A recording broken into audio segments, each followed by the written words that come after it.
Hey, Shalom Akim, Shalom, Shalom. All praises, glory, and honor to Yahweh, Ba'ashem, Yahweh Shai, Ba'ashem, Rakakwadash. Double honors to the apostles and the elders, great millstone, for teaching us his truth and salutations to the sincere Akim and Aquatham and listen. May the blessing of election be upon your house. My name is Brother Requai. I'm back in here with another quick and Lord's will, as always, an edifying lesson. And for today's lesson, I don't really have a title, but I guess I'm just going to discuss a little here and there about the declining birth rates that's occurring in society. I'm going to be talking about this new rise of this movement known as pronatalism and how important it is for society to be righteous, the importance of polygamy, which is part of our culture. So I'm just going to hit a couple different topics here and there and flow. And Lord's will is always a lesson to be edifying, right? So I just wanted to read through this article here, where it talks about the rise of pronatalism. And essentially, what you have is a push for Elon Musk and JD Vance and the right want women to have more babies, right? So there's a strong push to actually encourage women to have more babies now, as opposed to um, the push we've seen in recent years for essentially women to not have babies, but to focus more on a career. So now we're starting to see a lot of confusion amongst Babylon, right? This different movements. So you have people who are essentially pro, choice, and then you have these people who are more pro life, right? So there's a lot of what does that lead to? That leads to a lot of Egyptian against the Egyptian. You have different factions of the society, of different, people having different ideologies. And Yahushua said, if Satan be divided against itself, how can the kingdom stand? So we start to see even more division amongst the people in America, right? So what is this word pronatalism? What is that like? What does that mean, right? So let me go to the etymology. Just bear with me 1 second.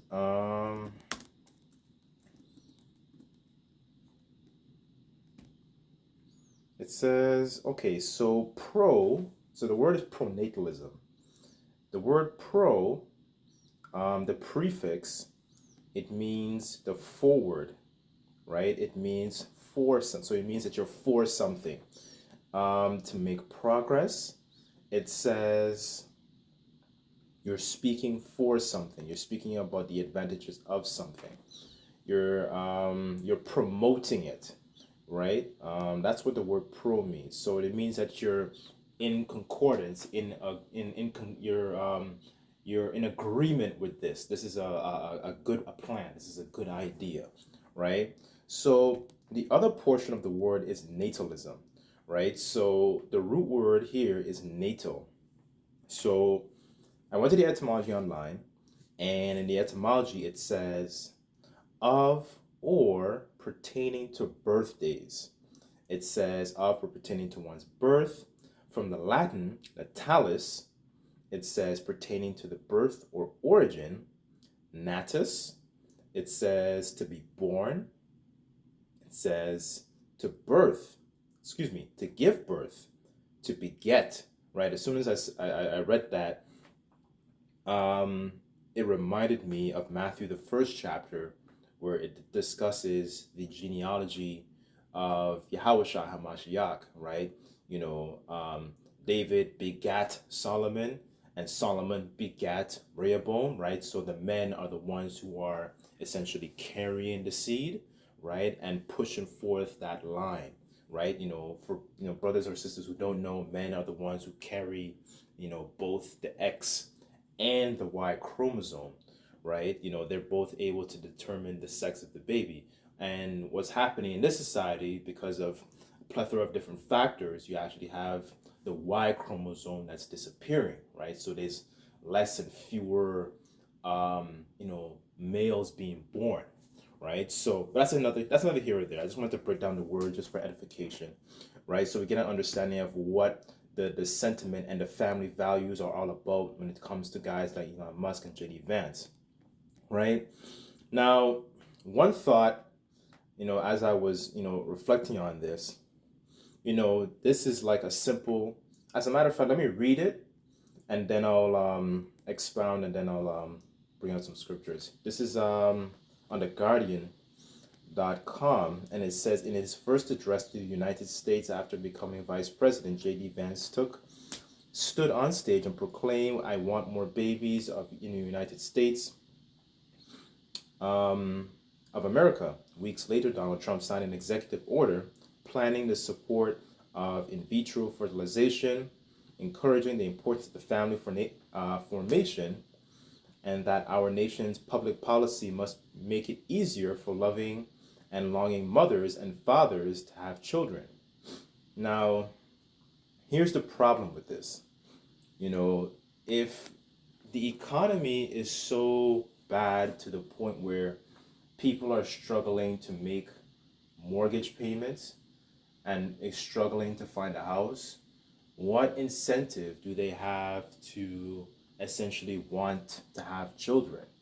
You know, you telling the people that okay, we want to be able to have more children and they can't afford a house is like telling your child, you know, I want you to run to the store, but the child doesn't know how to walk yet. This child is still crawling on all fours, right? You need to learn one before you can do the other, right? And this is what, this administration, this is what America doesn't understand, right? Like the scriptures say that, children are a blessing. Children are, as a matter of fact, I'll start off with that.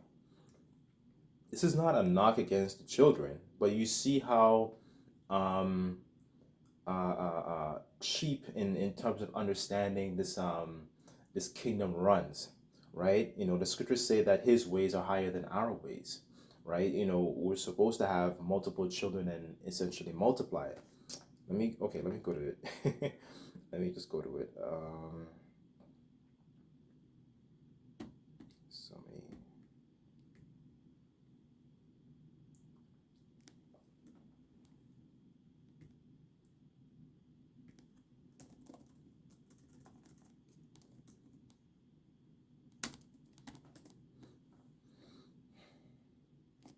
Okay, this is Psalms 127, verse 3. And it says, "Lo, children are an heritage of the Lord, and the fruit of the womb is his reward. As arrows are in the hand of a mighty man, so are children of the youth. Happy is the man," verse 5, "that hath his quiver full of them. They shall not be ashamed, but they shall speak with the enemies in the gate," right? And that's very interesting too, because when a man exercises, his right in this kingdom to have, multiple children. I'll just use what's this guy's name? Nick Cannon. I think he has like 11 or 12 different children, right? So when a man exercises his right to do that, you know, he's in society, he's seen as shameful. But you're starting to see the effects of that, of what's going on when when you don't have people who are replenishing the economy, replenishing the population. It becomes stagnant because Esau is so foolish to the point where he's broken up the family structure, going back into as far as to the late 60s, right? Remove the men out of the household and cause a lot of contention between the man and the woman, especially the Israelite man and woman, right? So now the Israelite woman is all wandering off, hoeing out herself, right? Giving bad instructions to her children and raising monsters. So we're starting to see the after effects of that, of what's going on when you destroy the family structure, right? So, as a matter of fact, that's in Sirach somewhere. Hold on.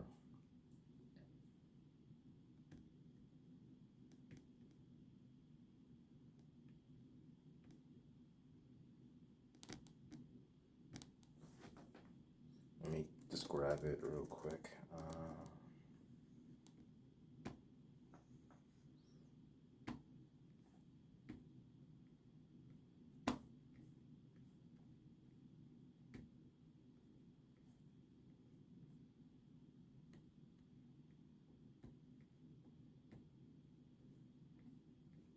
Okay, this is in regards to Esau destroying his people. This is Sirach chapter 10, verse 1, and it points in 3, and it says, "A wise judge would instruct his people, and the government of a prudent man is well ordered. The judge of the people is himself, and so are his officers. And what manner of man this ruler of the city is, such are all that dwell therein." Here's the point. An unwise king destroyeth his people, but through the prudence of them which are in authority, the city shall be inhabited. And that's true. Esau has destroyed his people. He has destroyed the family structure. He has put forth measures, such as the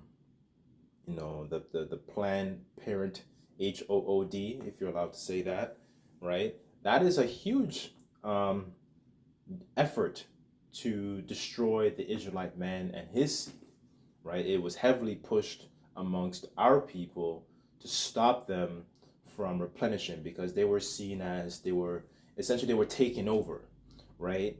Back in the time of Egypt, you had that Pharaoh that told the Hebrew midwives and said, okay, if it be a son, get rid of him. But if it be a daughter, let her live, right? There is a strong mass and push for the Israelite man to not continue his seed and continue his lineage, because they understand the power the Israelite man and his genes have.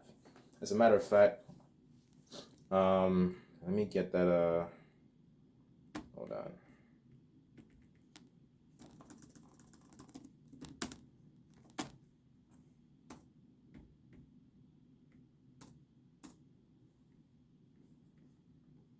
Where is that? One second.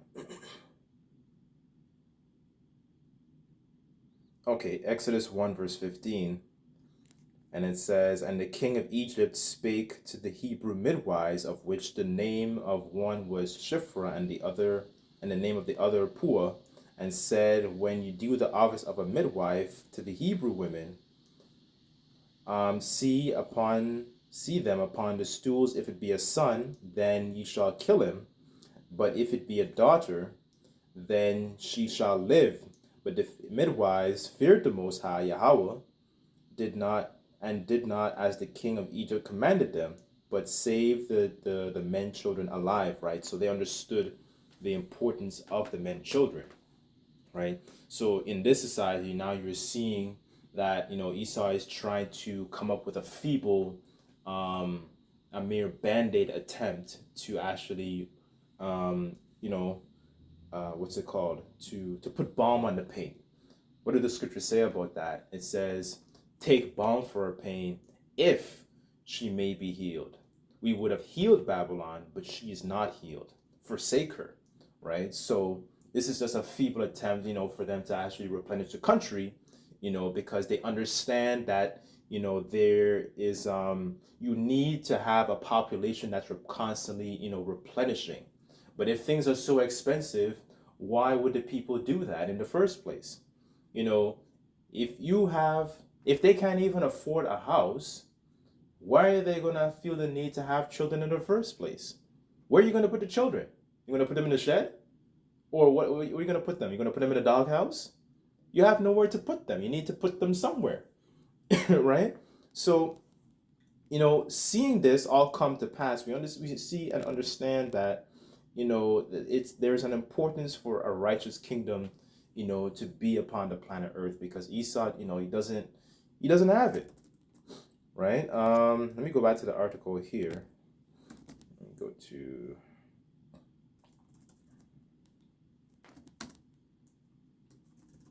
that Jeremiah.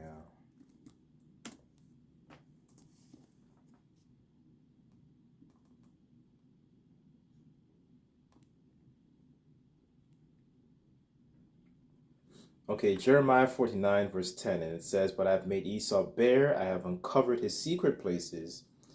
He shall not be able to hide himself. His seed is spoiled, and his brethren and his neighbors, and he is not," right? So Esau has done a very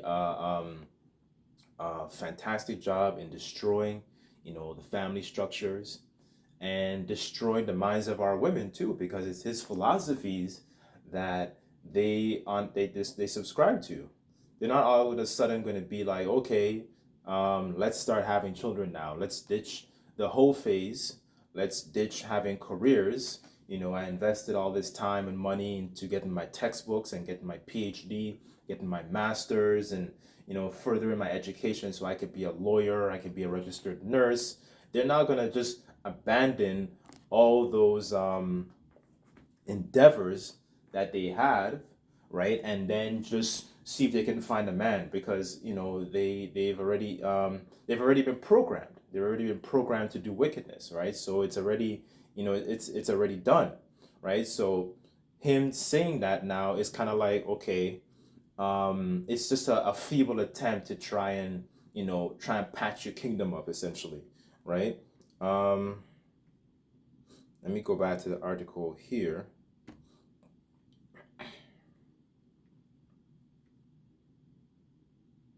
Okay, it says in late January, the Department of Transportation memo directed the agency to prioritize projects that give preference to communities with marriage birth rates higher than the national average. And last week, it was reported that Elon Musk, an unelected head of the government demolition Department of Governmental Efficiency, that's what the DOGE stands for.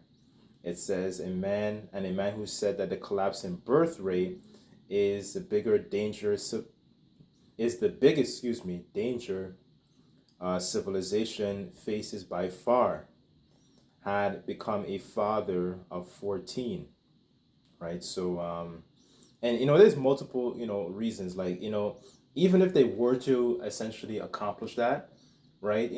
America has burnt so many bridges with their terrorists in the past few weeks, and it's only been not even what we had March 20th, and then we're gonna have April 20th, I think, next week. It has only been about 2 months that just under 2 months that Trump has been in office, and yet for all there's been so much commotion between the different nations in regards to the tariffs. So if the economy is in shambles, why do the people feel the need? Why are young people going to feel the need to want to have children in the first place? They're not going to want to have children, And then secondly, that's another thing also. When you do have them, where is the push? Where is the there is no safety in a lot of these children that are being brought up, because then you have to worry about the alphabet people. Years ago, there was a what's it called? I think it wasn't it was a parade. I believe it was in New York, if I'm not mistaken, and they literally were saying, "We're coming after your children," right? So this is literally, as the scriptures say, the valley of the shadow of death, right? You really gotta pray over your household before you leave your house. There's spirits created for vengeance. You have all kinds of different PD files out here, right? You really have to be so mindful and be circumspect in these times, because these days are evil. Redeeming the times, as the scriptures say, that the days are evil, right? So people are not going to want to have children, because there's even more what's it called, there's so much more dangers that you have to worry about, right? you know and another point I kind of just wanted to touch on, real brief. I won't read the whole article, but another point I kind of wanted to touch on, because I was having this conversation with somebody recently in regards to polygamy. And if polygamy was practiced in this society, you know that would wipe away a ton of the problems that these administrations are facing, right? Let me just grab something real quick here.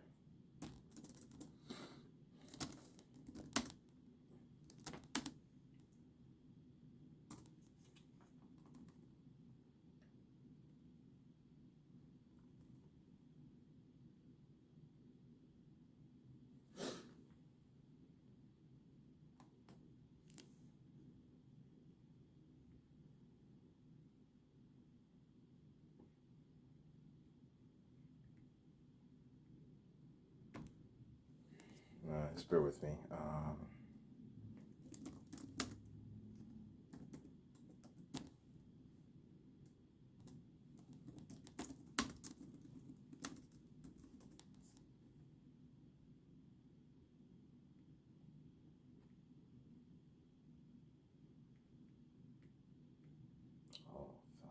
Okay, Second Samuel chapter 5,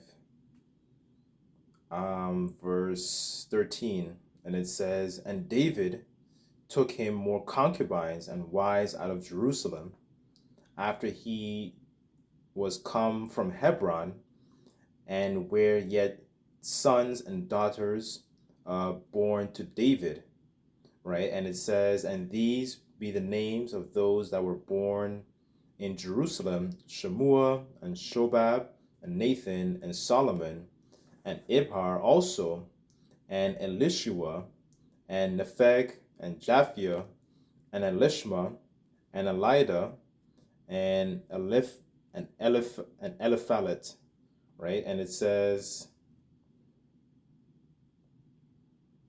and that's it. That's actually the point, you know. And the point I wanted to bring this out is because, you know, a man is able to, going back to the subject, you know, he's able to beget and bring forth his seed, because that is important to maintaining an economy.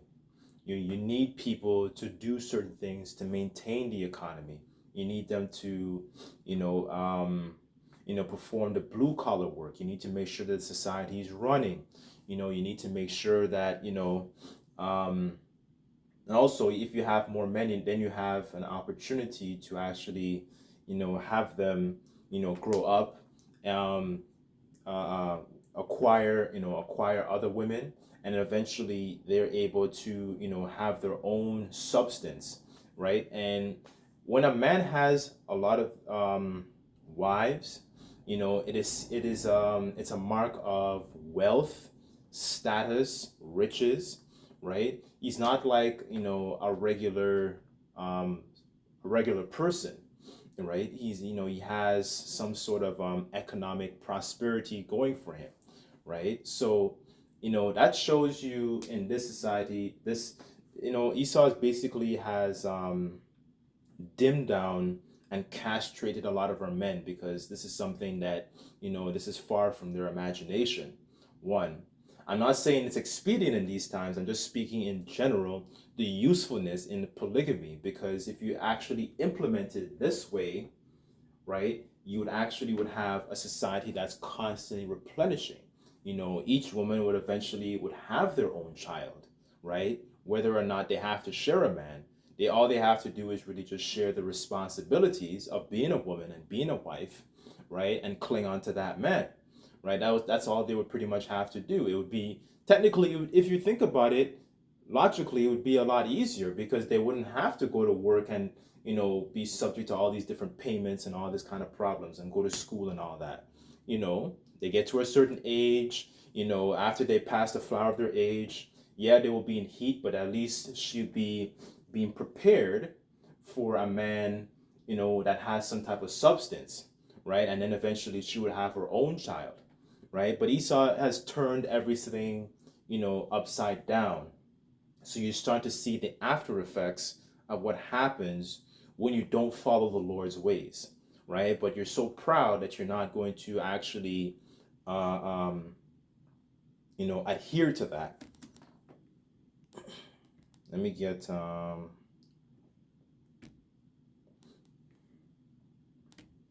let's get another precept here.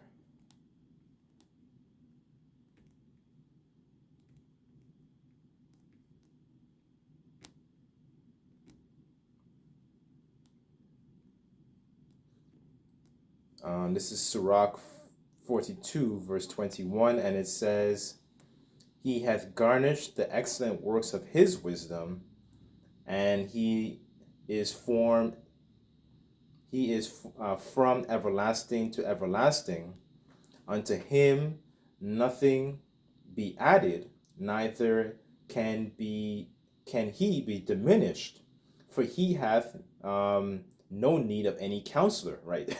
Right. So the Lord doesn't need, Yahweh Hashem Yeshai doesn't need a counselor from Esau on how to run a society, right? But him being boastful and him being prideful, he thinks that he's able to circumvent the Lord's ways and think that it's more prosperous for him to actually run a society, the way he's running it, right? You're just the thing created, right? And you're just the thing to created to bring destruction, hell, and calamity, and punish ultimately also our people, right? So this is why, righteous order is much needed on the society, because it's not just Canada that's suffering from this. You have other nations.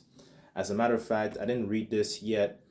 I saw some other nations that are suffering from low fertility rates, such as South Korea, Spain, Italy, Japan, with 1.3 children per woman or less, in comparison to the total fertility rate in the United States was 1.62 per woman in 2023, right? So you're starting to see a lot of these nations are wandering after that and drinking of those philosophies also, of sending their women to work, sending them to school first, and then having their good years be used by companies, and by the time when it's they don't have, where they get closer to menopause, so to speak, then they want to kind of have children, but at that time it's too late. It's very, very dangerous, right? So a lot of these other nations, they're waking up to the fact that those philosophies are not working for them, and this is why a lot of these other nations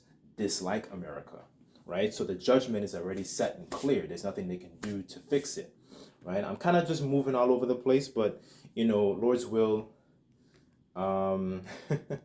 this is edifying, right? So let me go to Isaiah.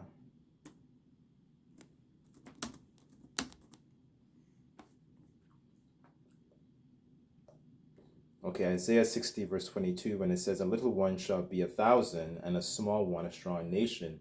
I, the Lord, will haste it in his time," right? So, in the children, in the kingdom, we'll have lots and lots of, children, right? So, in this time, it's it's like a burden. Everything is kind of like a burden in this society, right? This is why in this society, you constantly, you have to just keep your head on a swivel, basically, right? But in the kingdom, I think there's another scripture that says, children be able to play with with an asp, with like a snake, right, and not be stung or something like that, to roughly paraphrase, right? In this society, it's pressure. When they had all these children online during the COVID situation, goodness, I said it. The Ovid situation. Hope they don't ding me for that.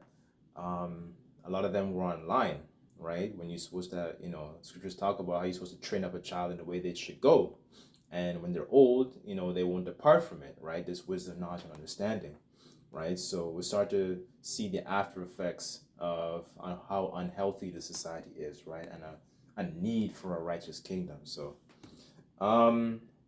I guess I'll just leave it there. But Lord's will, this lesson was edifying. I kind of wanted to touch on multiple different topics. So Salakia, just bear with me. But I just like to give all praises, glory, and honor to Yahweh Bashem Shai. Until next time, I say Shalom.